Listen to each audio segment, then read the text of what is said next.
Hi అండి. గోంగూర mutton ఎలా వండాలో తెలుసుకుందాము. ముందుగా నేను 2 గుప్పులు గోంగూర మా పెరట్లో ఉందండి, తీసుకున్నాను. కడిగేసి మటన్ 1/2 కిలో తీసుకున్నానండి. మటన్ కూడా కడిగి ఒకవైపు పెట్టేసుకున్నాను. ఇప్పుడు కావలసిన మసాలా దినుసులండి: తేజ్పత్రి, దాల్చిన చెక్క, లవంగులు, పులావ్ పువ్వు, వెల్లుల్లి, పచ్చిమిర్చి, ఉల్లి, ధనియాలు తీసుకున్నాను. మిరియాలు, ధనియాలు వేరేగా తీసుకున్నానండి. ఈ మసాలా దినుసులు కొద్ది వేయించి మిక్సీ పట్టుకోవాలి.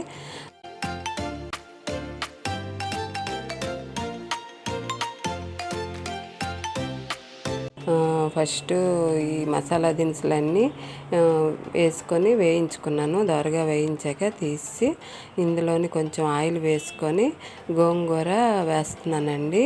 గోంగూరలోని ఒక 4 పచ్చిమిర్చి, ఒక టమాటా వేస్తున్నాను. ఈ 3 బాగా వేయించుకోవాలి.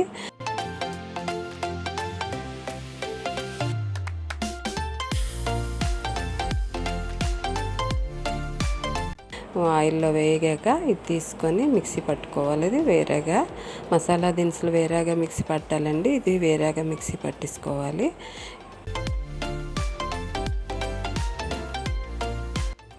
ఇప్పుడు మటన్ పోపు వేసుకుందామండి.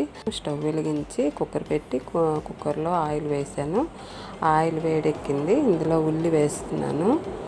ఉల్లి బ్రౌన్ కలర్ వచ్చే వరకు వేయించుకొని అల్లం వెల్లుల్లి పేస్ట్ కూడా అందులో వేసుకోవాలి. అది బాగా వేగాలండి. వేగాక పచ్చివాసన పోతుంది.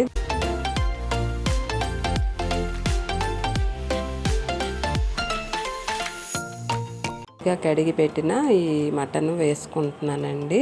వేసి కొంచెము కలపాలి. అంతా కలిసాక ఇందులోని కొంచెం పసుపు, తగినంత సాల్ట్ వేసుకుంటున్నాను. వేరేగా మళ్ళీ గోంగూర వేసేటప్పుడు వేసుకోవాలి. సాల్ట్ తగినంత వేసి ఇందులో కారం కూడా వేసుకుంటున్నానండి. 1 స్పూను వేసి శుభ్రంగా కలిపి మూత పెట్టుకుంటున్నానండి. కొద్దిగా వేగాక కుక్కరు మూత పెట్టాలి. ఇది ముందు ప్లేట్ మూత పెట్టుకొని వేగిస్తున్నానండి. వేయించాక అప్పుడు తీస్తాను, చూపిస్తాను. ఇగండి ఇలాగ వేగింది కదా, ఇందులో గ్లాసుడు నీరు వేస్తున్నాను. వేసి కుక్కర్ మూత పెడుతున్నానండి. ఒక 5 విజిల్లు వచ్చాక మటన్ ఉడికిపోయిందండి. ముందుగా మనం తయారు చేసుకున్న ఈ మసాలా పౌడర్, వెల్లుల్లి ఉన్నాయి కదండి, వేసి మిక్సీ పెట్టాను కదా, ఇదిగోండి మసాలా పొడి వేసుకుంటున్నాను. ఈ గోంగూర పేస్ట్ కూడా ఇందులో వేసుకొని కొంచెం సాల్ట్ వేసుకొని మొత్తం మటన్ అంతా కలుపుతామండి. కలిపాక మరి కొంచెం వాటర్ అందులోని వేస్తున్నాను. దగ్గరగా అయిపోయింది కదా, కొంచెం వాటర్ వేసుకొని ఒక 5 మినిట్స్ మళ్ళీ మగ్గనివ్వాలండి. మూత పెట్టి ఉంచేస్తాము. ఇప్పుడు రెడీ అయిపోయిందండి. గోంగూర మటన్ రెడీ అయిపోయింది.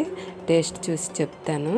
ఎందుకంటే టేస్ట్ చూస్తున్నాను. చాలా టేస్టీగా ఉందండి. ఫస్ట్ సారి తయారు చేస్తున్నానండి. తయారు చేశాను. మీరు కూడా తయారు చేయండి. ఎలా ఉంటుందో టేస్ట్ చూసి చెప్పండి కామెంట్స్ ద్వారా. ఈ వీడియో నచ్చినట్లయితే లైక్ చేసి సబ్స్క్రైబ్ చేయండి. Thank you.